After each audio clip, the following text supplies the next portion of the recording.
مرة ولنا بموتنا عظيم عظاتي ولنا بموتنا عظيم عظاتي هي سكرة لم ينج منها أحمد فمن الذي ينجو من السكرات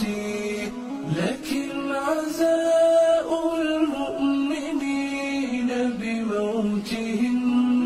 لقيا الكريم بواسع الجنات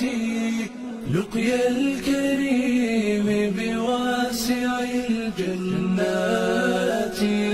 سكنت لموتك ضجة الأصوات مذ أن دخلت لعالم الأموات الموت حق والحقيقة مرة ولنا بموتنا عظيم عظاتي ولنا بموتنا عظيم عظاتي للصابرين على المصاب بشارة فيض من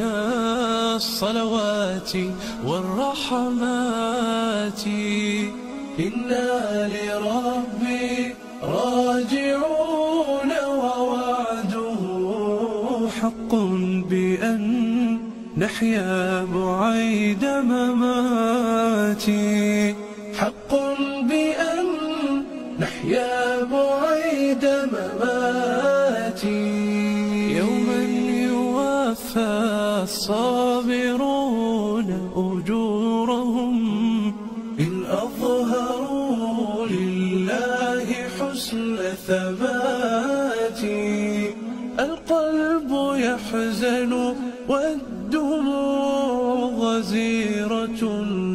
لسنا نقول سوى الرضا بالآتي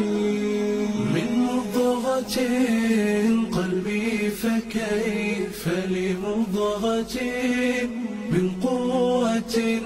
في هذه اللحظات دمعت عيون رسولنا وحبيبنا لنا تلومنا على الدمعات أنتم شهود الله ذاك عزاؤنا وشهودها والله فوق مئاتي ذكر لها قد ذاع عند وفاتها والكل يذكرها بخير صفاتي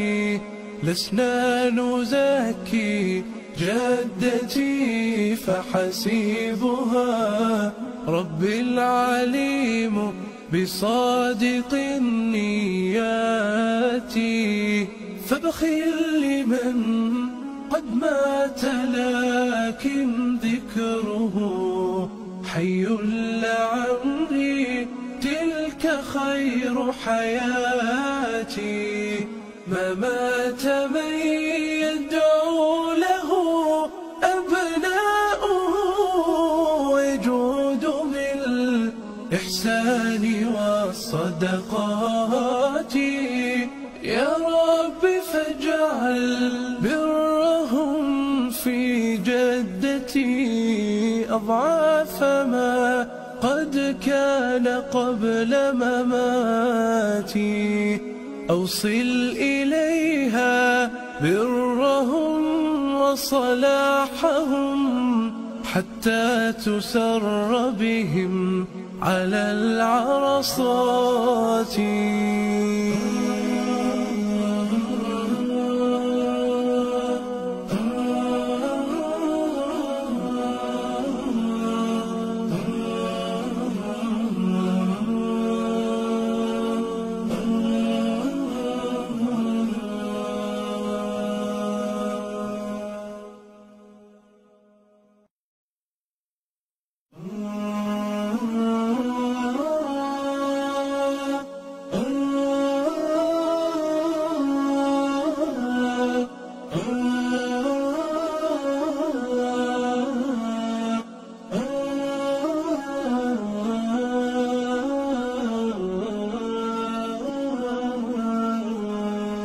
سكنت لموتك ضجة الأصوات، مذ أن دخلت